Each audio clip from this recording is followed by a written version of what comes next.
Welcome to Brandon Event. We are delighted to have Spencer Case back on the show. He's one of our most frequent guests and one of our favorite guests. And we're going to be talking about quite an important topic today. We're going to be talking about Holocaust responsibility. Spencer, would you like to start with a thought experiment?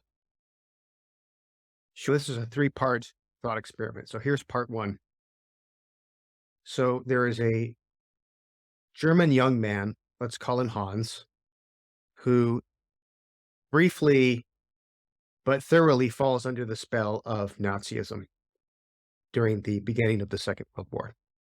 And it won't be a stretch to stipulate that he is epistemically culpable for this. Had he been thinking carefully and reflecting on his biases, he would have seen through the propaganda that he was being fed. But he likes the idea that he is a member of a superior race, and he likes the idea that Germany only lost the First World War because it was stabbed in the back, and so on and so forth. So he falls for it, falls under Hitler's spell. And he joins the SS and finds himself as a guard at a concentration camp. Now, he has some idea for what he's in for, but when he gets there and actually sees what's going on, and let's say that this isn't one of the concentration camps in which people are actually being gassed en masse. That didn't happen in every concentration camp, but just people are starving to death and dying from lack of medical treatment and this sort of thing. Once he's actually confronted with this, the scales fall from his eyes, and he, for a while, wonders what to do about it. So he actually even considers heroic courses of actions like trying to revolt against it, but doesn't have that kind of a spine. And so he ultimately just shows up for work drunk a lot with the expectation that by so doing, he's going to be transferred to some position that is more menial and he won't be sent to the front line. He's too incompetent. He'll be able to ride out the war that way. And let's say he's got some really good reasons to want to stay alive. He's got a fiance, he's got parents he needs to take care of. So that's what he ends up doing. But he's still nonetheless there at the concentration camp as a functionary for 3 weeks or so. All right, so that's part one. Some questions to think about. How culpable is Hans? Should he be legally prosecuted for what he's done? Should he be legally prosecuted for what he's done decades later? Do we think he's a terrible person? So these are some things to think. Okay. Part two. I want you to think about another person. Let's call him Fritz. And Fritz is a bit older than Hans. He is an officer in the German military and was before the Second World War begins. He's never a Nazi. He never buys any of that stuff. But he's a nationalist of the classic sort. He takes a my country, right or wrong sort of attitude, and he's really pissed off about the Treaty of Versailles and the repeated humiliation of Germany on the world stage in the years following the First World War and the end of the First World War. Okay, so he is a field grade officer, so like a major and part of an artillery unit. Eventually, he's in command of his own artillery unit on the Eastern Front. And so for the entire duration of the war, he is in command of this artillery unit and is a very effective commander the entire duration of the war. And he is also very devoted to old-fashioned ideas of honor. So he doesn't, for instance, round up entire villages and execute them. He does his best to take care of prisoners that his unit captures, and he does not use extraordinarily cruel weapons, such as poison gas and that kind of thing. Not that he would probably have it available to him, but in any event, he doesn't use any of this stuff. So the entire war, he's at the front line on the Eastern Front, firing artillery at Polish and then Russian troops. So now I want you to think about him. What do you think about his moral character based on what I've said? Should he be held responsible morally for the people that he has killed and that his unit has killed over the course of the war? And how does he compare to Hans? Okay, So here's part 3. I need another stereotypically German name because I think all Germans are named either Hans or Fritz, but apparently some are not. What's another German name? Gunther. Gunther. Okay, good. So let's say Gunther is in a position similar to Hans, right? So he shows up as an SS member at a concentration camp and is horrified by what he sees. So here's the twist, though. He is known to be a very good marksman. So he knows that if he leaves the concentration camp, he will be sent to the front line because he is the best shot in the brigade, let's say, or maybe even a larger unit. He is at this point completely disenchanted, not only with the genocide, but also with the war. And he's contemplating this. He's thinking, if I leave the concentration camp, I will be replaced by another cog in the machine, another functionary who will do exactly what I'm doing, just standing guard at this tower. But if I transfer to the front line and I'm known to be marksman, I will be expected to be shooting troops on the enemy side, troops who by rights should not be killed because they're fighting a just cause against an aggressor, which is my country. If I am on the front lines, I will be killing people who would not otherwise have been killed. Quite possibly.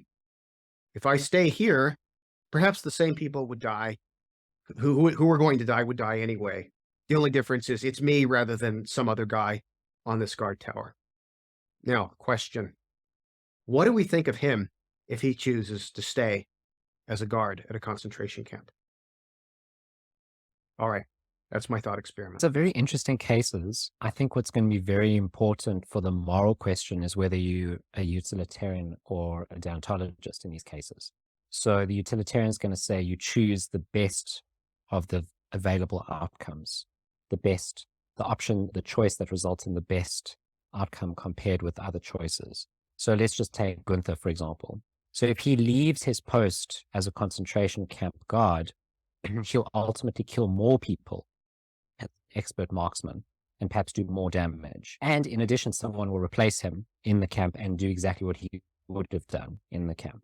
So ultimately, the world is worse off for him leaving as a marksman. And so the utilitarian says if those are the only two options available, then he's doing the right thing. But if you're a deontologist, the deontologist says you can't just use people merely as a means. You can't trample upon anyone's rights or dignity. And so he's doing something wrong regardless of the option. So it seems like your ethical framework here is going to be very important for deciding the moral question. Let me add a third option here and see what you have to say about it. This is the third option. It was there all along, although I haven't specified it. He could be a conscientious objector and just refuse to participate at all. In the way that the Austrian conscientious objector Franz Jägerstätter did, ultimately was executed because he refused to participate in Germany's war. So he could just refuse to participate at all. It might be the case then that the ranking is just as you say it is, as far as the various options, Jason. The best option would be for him to be a martyr, basically, and go the route of Franz Jägerstätter. The second best option would be for him to remain as a guard, and the worst option on utilitarian grounds, and let's say in actuality, is for him to go to the front lines and be a marksman. Now, given that he isn't going to do the most admirable thing, which if anything seems supererogatory, it seems like that's supererogatory, or maybe close to it. Maybe it's just that morality is really hard here, but suppose he's not doing that. If he does the second best thing, accepting the utilitarian answer to that, so he does the second best thing, should we prosecute him for that? Should we blame him for that? Should he be shamed for that? Should he have to atone for that? So to my mind, it seems that utilitarianism might require you to do something which maximizes the good. And nonetheless, it can be an all things considered right thing, but that you violated rights along the way to do it, and that you deserve punishment for that. you might deserve simultaneous praise as well. So maybe upon conviction, it's taken into account at your sentence. And of course, utilitarian is going to say how we punish you itself matters. In other words, we're sending a message to other people who participated in these atrocities, and we want to forewarn future generations about what will happen. And so that could play some role in the calculus. But it does seem that there are a range of options available. And I think you're right to point out that some of them appear to be beyond the call of duty or would require high levels of virtuous bravery. And so maybe you think that it's not blameworthy if you fail to take those things. For example, the expert marksman could do an excellent job of hunting Nazis who's close. There's these degrees of not utilizing his skills. So the one, as you point out, is he remains a guard. The other one is he goes to the front line, takes up the spot of an expert marksman, but because he's such a good shot, he knows to shoot some millimeters above the heads of the allies, and so it doesn't kill anyone. Something, by the way, that I gather is a frequent thing that soldiers do. They're uncomfortable with killing other people, and so they aim above their heads. It's also why in firing squads, one person is given a blank so that you can have a diffusion of responsibility. It's known that not everyone will shoot to kill, and that everyone can have the comfort that maybe they weren't the one who landed the shot. People don't really like killing. Of course, there are some who saw this as their aim. In other words, the fourth kind of case, the Adolf case, is someone who believes that they are doing a virtuous thing, that they are eradicating the world of mongrel races, particularly Jews and Gypsies, people of the wrong descent, and that they are engaged in a righteous cause in doing this, that they are fighting for a virtuous nation.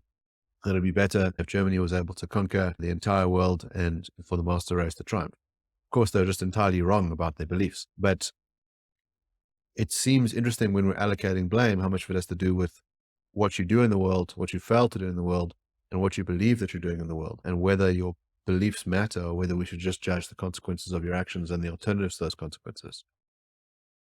Yeah, I think it's interesting to think about the extent to which ignorance, like moral ignorance, is exculpatory, right? It's a saying, I'm sure you could probably quote the Latin version of it, Mark, but it's a saying that ignorance of the law is no excuse, but ignorance of matters of fact might be an excuse. And it seems intuitive. I don't know if anyone's argued this, but it seems intuitive that something similar would be true about morality. If you're ignorant of matters of fact, that could be potentially exculpatory, but to be ignorant of basic morality would not be. Like if you think that murder is good, that would not be exculpatory if you did it.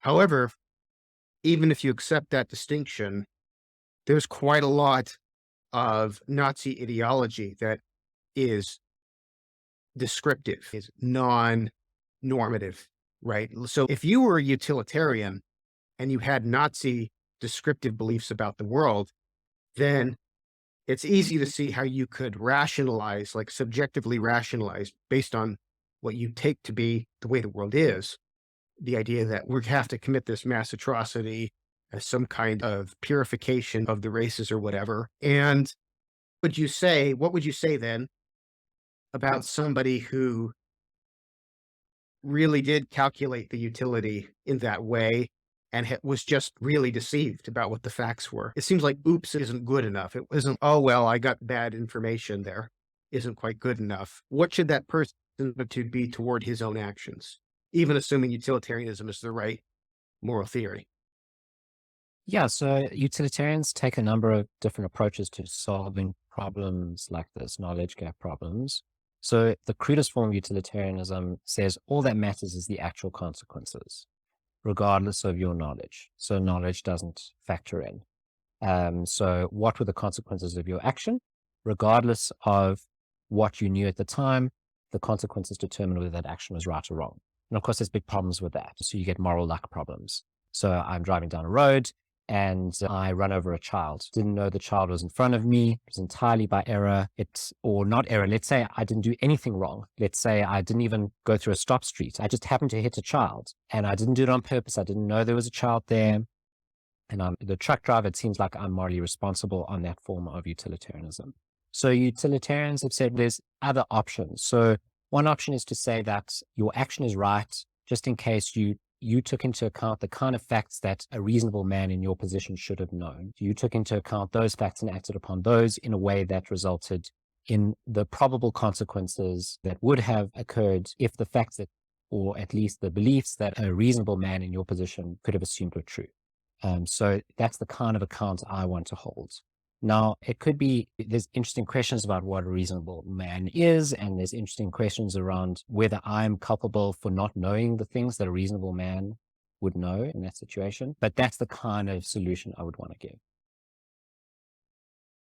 One thing that I think is interesting here is, what if you consider the kind of case where it's stipulated as a central feature of the case that you're not a reasonable person because of your circumstances? You've been indoctrinated to the point that you're not reasonable. So what a reasonable person would do in your circumstances seems not to make contact with that kind of a case. And it's very alarming and disturbing to me to think about the hypothetical. Would I pass the "do I take an order from Hitler" test, put in exactly the same circumstances with exactly the same kind of indoctrination? How many of my friends and family would pass that test? And on the more positive side, how many of the people who ended up doing these terrible things would have been just fine and lived completely good lives had they been born in 1970, or had they been born in a different country? There's a disturbing case that Jonathan Glover talks about in the book Humanity, from Alberta, Canada, of all places. You didn't think that's what I was going to say next. You didn't think the place I was going to name was Alberta, Canada. But there was a case from the 70s, actually the 70s and the 80s, because it spent quite a lot, there was quite a lot of time going through the Canadian court system, the James Keegstra case. And so this was a Canadian school teacher who was a Nazi, like a true believing Nazi, and managed to indoctrinate all of his students into Nazism, and even like would stock the school library full of pro-Nazi books. And the kids would come home from school and they would talk about some strange things that they learned at school. And parents started asking questions, right? So of course he got found out and he was fired, and they brought in a replacement teacher, and the replacement teacher was starting to question his own mind because the students were just gaslighting him. He would say, so when Hitler conquered Poland, and they would say, no, Hitler liberated Poland. And the teacher really could not just deprogram them. He couldn't just switch off the switch. So what happened was, there was a rich businessman in the area who paid for one of these guys to go to Germany and actually visit one of the death camps. And that person finally gave up his belief that the Holocaust never happened and all this. And I think even he had difficulty convincing his fellow classmates of that. Okay, so the reason I bring this up is, this is Alberta, Canada in the 1970s.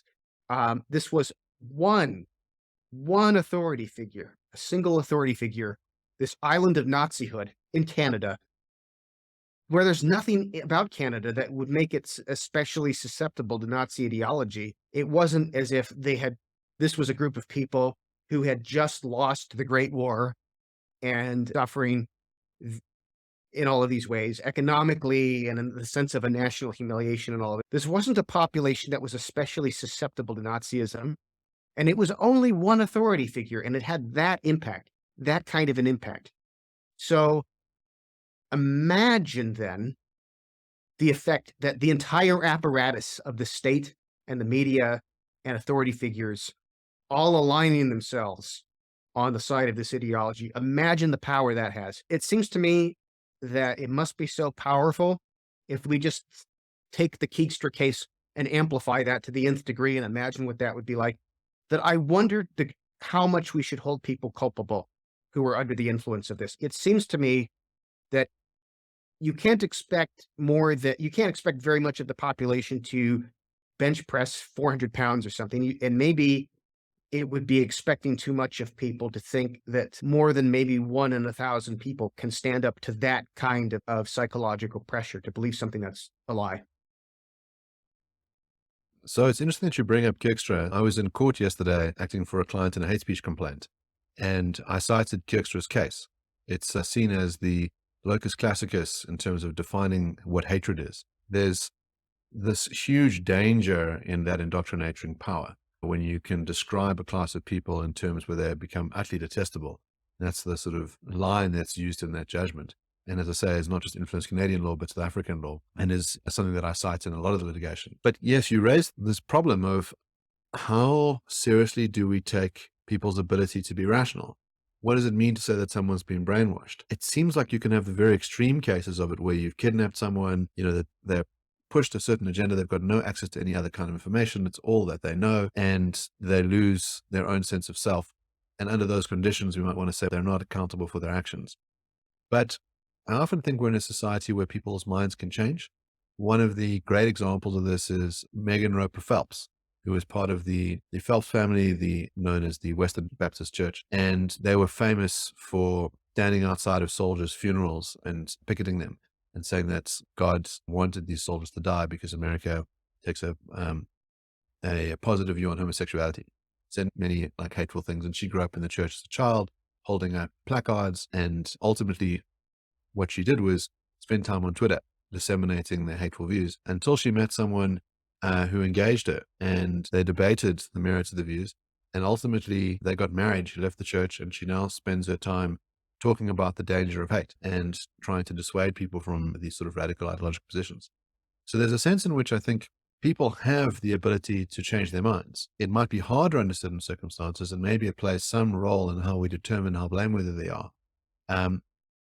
But it seems to say that it's going to be quite the rare situation when someone can be totally morally blameless if they've been in a society which has hateful views. It seems that there are always people in those societies who know that they're wrong, who either actively rebel against it or refuse to participate. In Nazi Germany, for example, it wasn't a requirement that you had to become a member of the SS. You weren't corralled into going out and exterminating Jews. You might think that if you're conscripted into the army, that's a different thing, and that you weren't necessarily exterminating civilians on that basis, and maybe you're subject to the ordinary views that we have about soldiers.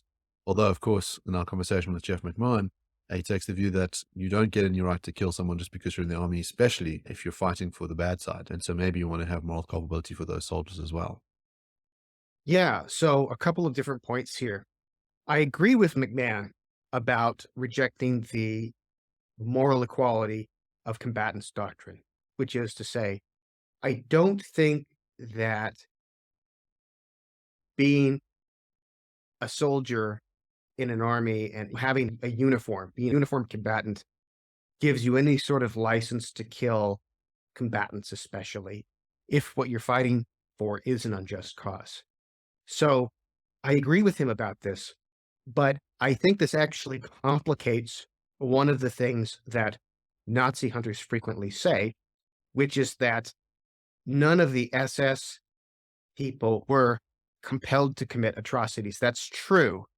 That's true. In fact, one of the things I've read is if there have been a few SS people who arrived at concentration camps and refused to participate in it. There was one person who simply said, I'm not cut out for this kind of work, and was transferred.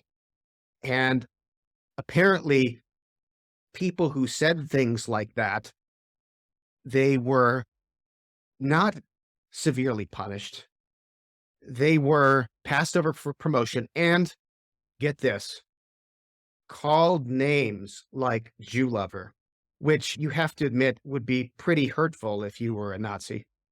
But I imagine an SS person going to human resources with that complaint, like, you're calling me a Jew lover is really making this extermination camp a hostile environment.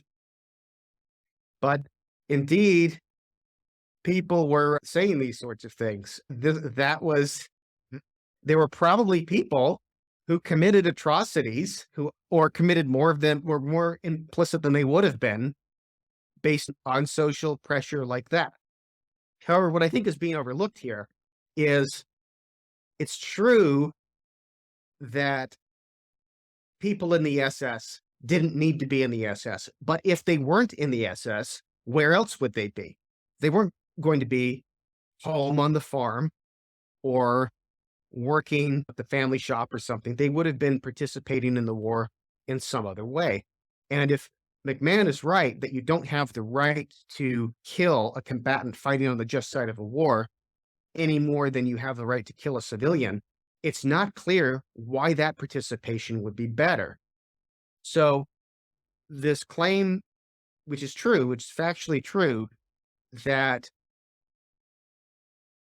the SS weren't compelled to kill, that seems to lose its force, I think, when you put it in a context where, oh, but if they weren't in the SS, they would be participating in some other way that might not be morally better, as with the Gunther case that I started out with.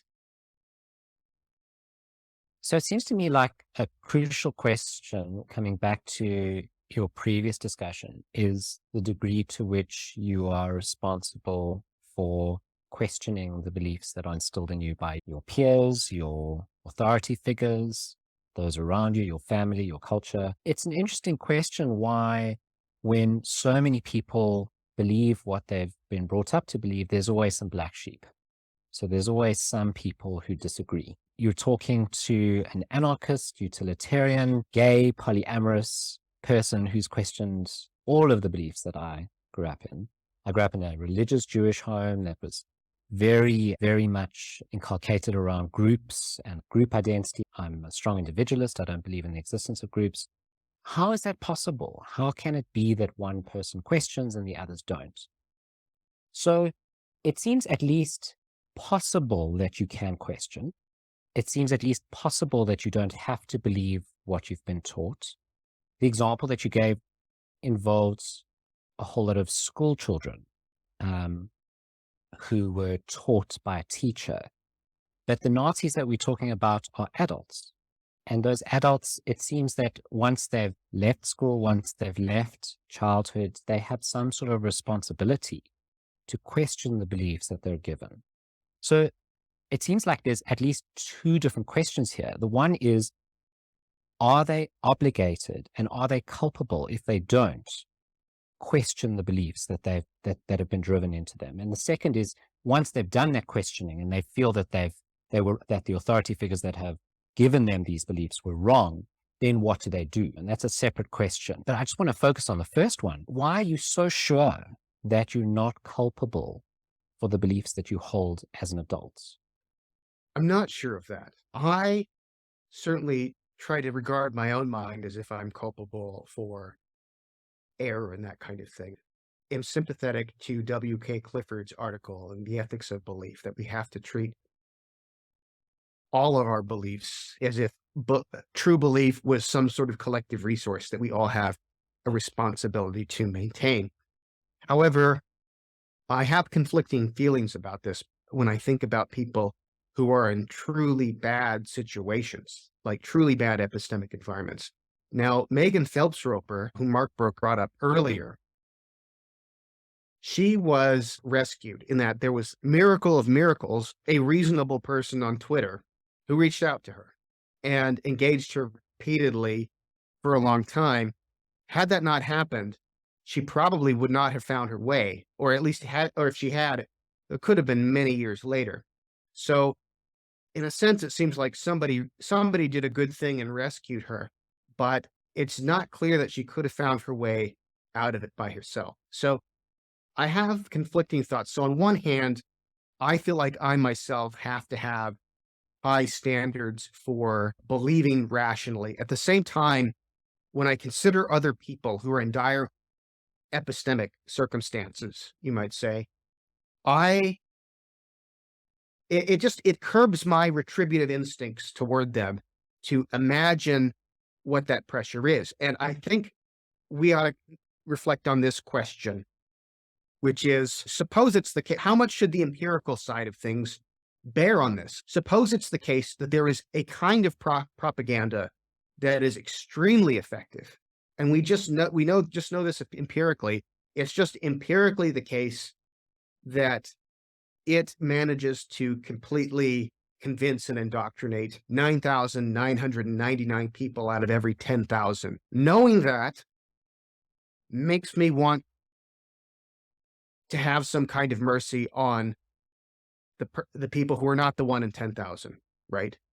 It seems like that knowledge, that empirical knowledge about human psychological frailty has to bear on how we evaluate people. And I take a kind of hard stance on this and say the moral thing to do is the thing that the reasonable person would do, even if the reasonable person is quite rare under certain circumstances. So in those Nazi German concentration camps, the reasonable person would have been the conscientious objector, or the person who says this work is not cut out for me. But it's very unlikely that any given person is the reasonable person, given the circumstances. Why can't we just have a hard line in this and say the moral thing to do under certain situations is the thing that's very rarely done? Yeah, it could be the case. And Robert Nozick said something similar to what McMahon would say, which is, look, if there's a single conscientious objector to a war, a single one who goes to prison rather than participate, then that person proves that's a course of human action that can be taken, that it's possible. But my resistance is maybe it's possible for that person. Maybe that person is extraordinary. Just because there are humans who can do that doesn't mean that all humans can do that, right? There are humans who can do athletic feats and mental feats and, I don't know, musical feats that I couldn't do. It's possible for them. It might not be possible for me. It might be the case that Hans just doesn't have it in him to be a Franz Jägerstätter. So there's a famous psychological study that was done in the 60s to try and understand how the average German could engage in these kinds of pernicious activities. And the experiment was this. You met someone, a fellow sort of civilian, and you were told that you were going to be doing a memory test and that your job was to assess how the other person was doing on the test. And every time they got it wrong, you would give them an electrical shock, and you yourself would feel that first electrical shock, so you know what it was. And then a guy in a lab coat would stand next to you, and the other person would go into another room. The other person, turns out, was an actor. And what would happen is that you'd have a record playing or them live acting, and they would make mistakes. And every time they made a mistake, you were to ramp up the electric shock. And at certain points, the person would start screaming. They would beg for it to stop. And then at some point, they would stop speaking at all, the assumption that they'd been electrocuted to death. And it was thought in advance of the experiment that almost everybody would stop the shocking very early on, that almost no one would shock them to the point of death. They figured that would be the kind of thing that only psychopaths would do, and that it would be 2% of people. Turns out that it was 50% of people. But they did various iterations of the experiment. When the victim is in another room and the person in the lab coat is standing next to you and prompting you, all they would do whenever someone would ask a question, is it okay? They'd say, please continue the experiment. There was no coercion. There was no gun against their head. There was no, if you don't do this, there will be consequences. They just said, please continue the experiment. But you still removed the sense of culpability. They said, well, there's an authority figure who's allowing me to do this, and I can't really see the suffering. But if you put the authority figure in a different room and you put the actor in the same room as the person you were studying, and you could see them in pain, they stopped very quickly. And so this tells us something, which is that human beings have a capacity to perform enormous acts of evil if you set the conditions right. So if you make it easy for them to do it, if you say, don't worry, it's not your fault, if you make it hard for them to see how they're participating in it, then you can keep the system going. And I suppose the question is, under those conditions, when you've set the system up right to maximize the perpetuation of evil, do you hold the individual actors liable? You can think about how many systems are like this. So if you think about very few of us, if you want to eat meat, are actually going and killing the animal and slaughtering it and gutting it and engaging in that dirty work. What you do is you go to a nice restaurant and you get given a perfectly clean piece of steak, which comes from the steak tree. You don't think about it. You diffuse responsibility by having all these other people there who are performing the small little actions, which might add up to the hundreds of millions of animals that are slaughtered every year. And most people don't feel hundreds of millions, did you say? Yeah, hundreds of Tens millions. of billions. Tens of billions. Yeah. It's enormous. It's enormous numbers. And as I said, most people that are participating in the eating don't feel very bad about it. A certain kind of person feels quite comfortable with doing the slaughtering, that they become immune to it. Maybe they find the first couple of months in the slaughter factory very difficult, but then it just becomes, that's what you do. And I imagine it would have been similar for the Nazi guards, that some of them would have walked away immediately because you said, I don't have the stomach for this. Other people would have thought they were doing a good thing, cleansing the earth of evil vermin. And some people might have felt uncomfortable and then got uncomfortable with it. that their souls became eradicated the more they did the dirty work. But your average Germans who were kind of doing this might have felt distance from it and not have known all the consequences or known some of it, but didn't want to make themselves culpable. What is interesting is once the regime fell, some places required quite severe denazification in the sense that you had to change people's beliefs. Other people, it happened almost instantly. Similar with communism as well. A lot of people said, I never bought this stuff. I always knew it was pernicious and a lie, but I was too scared to do anything about it. I didn't want to stand up to this authoritarian regime, but I didn't believe in it. And so there was no need to do any deprogramming. You didn't have to unbrainwash the people because they weren't brainwashed in the first place. They were just afraid and complicit. I just watched the movie, The Oxbow Incident, today, which I'm assigning for my courses, which is a very good old Western movie about a mom that gets out of control. And there was a line that I wrote down to post in my online discussion with my students. And I think it was something like, oh, what was it? It was something, have you made up your mind already? Or is it that everyone else has made up their mind and you're too afraid to say what you think is right? I thought that was an interesting line to think about. And it's like what you say, for some people, everyone else has decided. I guess that means I've decided by default. As far as the Milgram experiment goes, that you were referencing earlier, that you were referring to earlier, I have some doubts about that, about the significance of what it shows. I don't like the fact that the person who is giving the orders is routinely described as an authority figure, because that's too generic a label. This person is a scientist in a lab conducting scientific research. Don't we want people to trust scientists? Don't we think that science is a legitimate authority when it's in a scientific lab doing scientific research? So I think the fact that those subjects were willing to take seriously the authority of scientists in that context does not generalize to human beings just obey authority, which is what it's often taken to show. And I think a lot of people, I know this, people know this now because they have review boards to look at the ethics of these things. But even in the 60s, I think people must have thought that these scientists wouldn't do something that was going to kill a subject. So I tend to think that might have been in people's minds, even if it wasn't clear in their answers. And in fact, some of the things that the scientists said that I often have seen quoted as proving people will just follow authority. Some of this was in Christian Miller's book on virtue that I read. I think some of those things that the scientists said are ambiguous in a way that could be interpreted to mean everything's going to be okay. Don't worry, we're in charge. We know what we're doing here. And that wouldn't be an unreasonable authority for someone to follow in those precise circumstances. And in fact, they were right. No one was being hurt. So far, we've discussed the culpability of individuals in states of epistemic poverty. So they're not in a situation where they can be expected to form correct beliefs about what they're doing, the Nazis involved. What I'm curious about is a related but distinct question, which is the group to which they belong. So we've talked about individual responsibility. Are the Germans responsible for the Holocaust? Are the Germans of that generation responsible, all of them? Are the Germans of future generations responsible?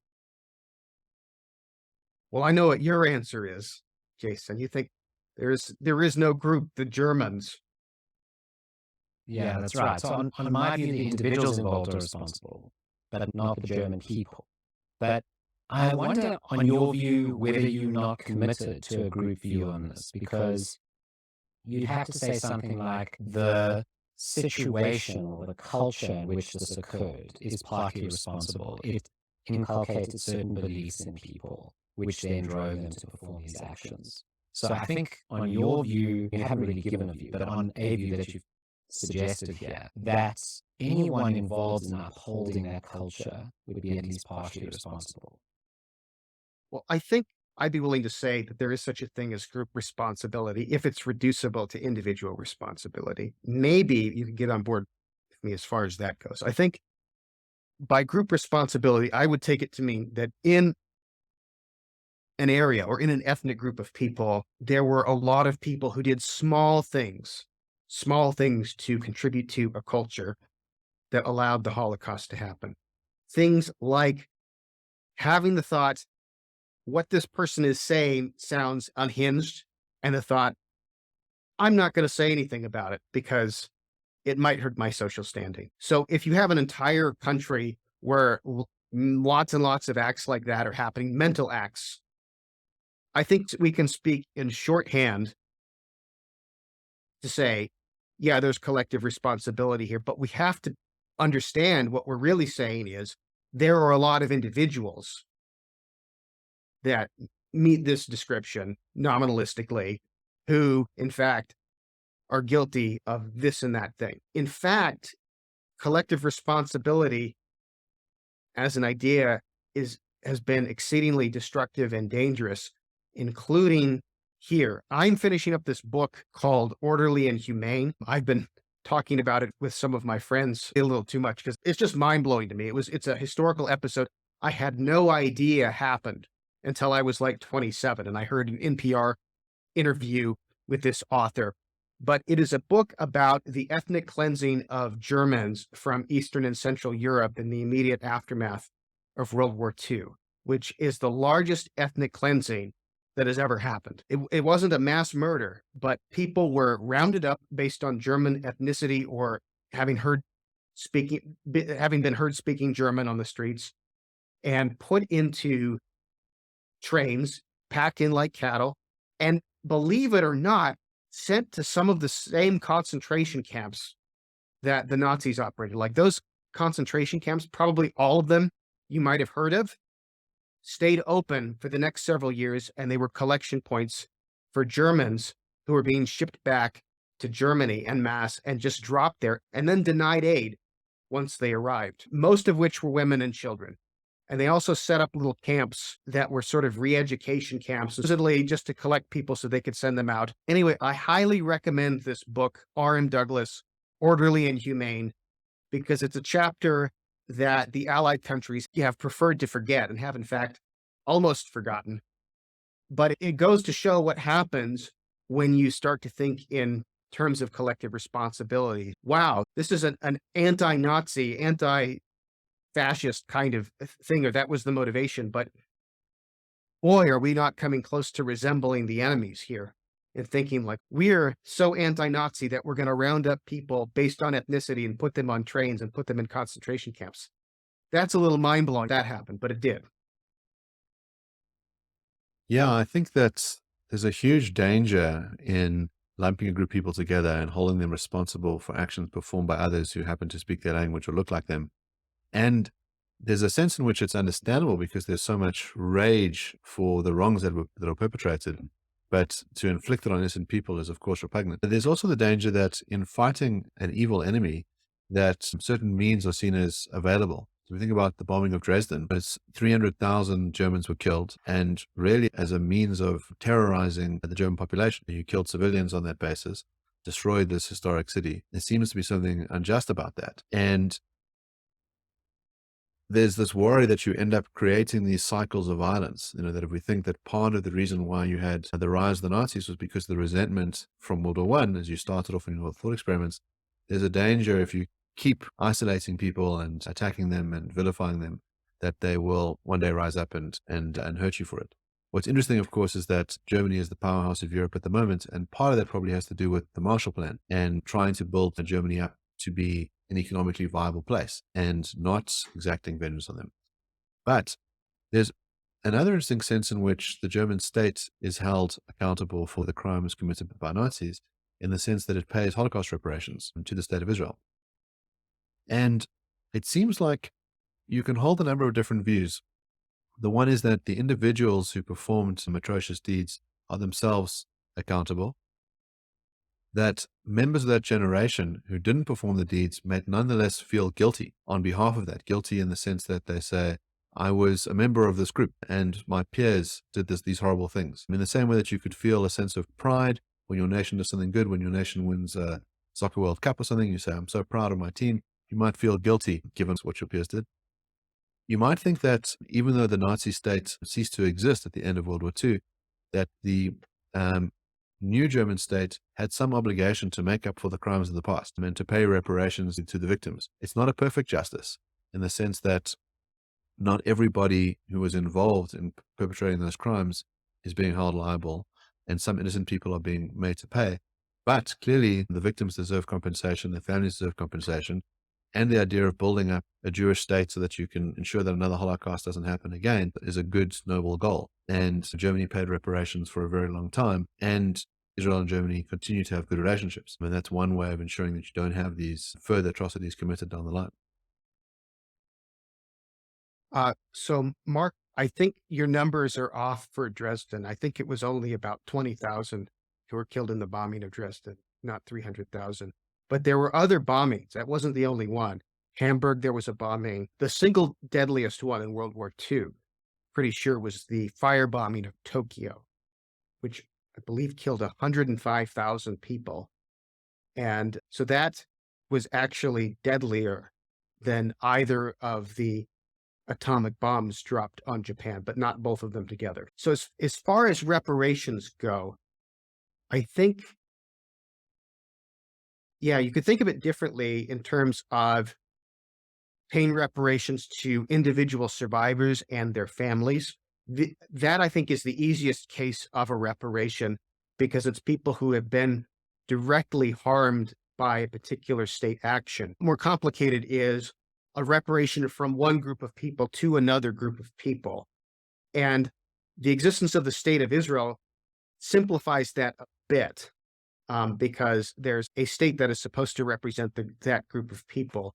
But if you don't have that, right, then it is difficult, and it's reparations for things that have happened over many generations, then it becomes difficult to say that this state has harmed people because of the non-identity problem. Like, none of the people who you're giving reparations to would have even existed but for history going the way that it did.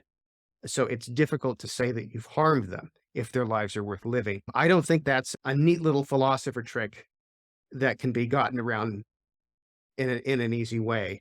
I think the best solution to that kind of an objection is to say that the wrong was not done to individuals, but to some collective entity. So if a state harms another state, then you can imagine that the state could continue paying down that debt even after the individuals who were harmed are no longer around, because the debt is owed to a collection or a state or a corporate entity that endures, that is still around. If you don't have that, though, then I think it gets really murky. It's a very interesting question whether when I, as a Nazi guard, shoot a Jewish concentration camp prisoner, whether I'm doing so, whether I'm shooting a member of the Jewish community or whether I'm shooting that individual.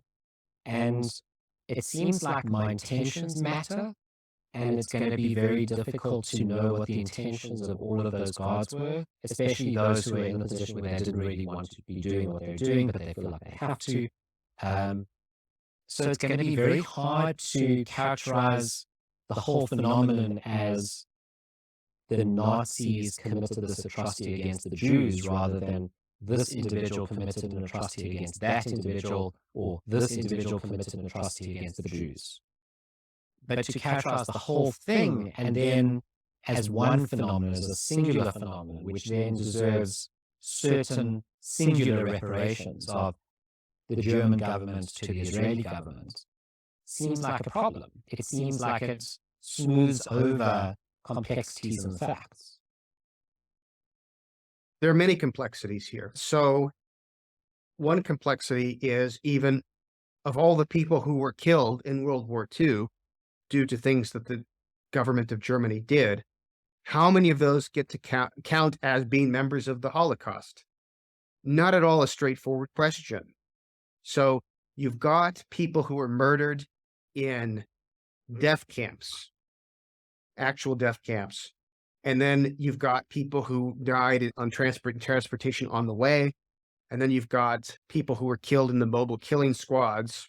And then you've got people killed in the Holocaust of bullets near the beginning of the war, before the Nazis had learned all their tricks as far as psychologically separating the consequences from individual in a way that made it psychologically. So, but there are all these other people who were killed in the course of the war. And the question is, do they count as Holocaust victims or not?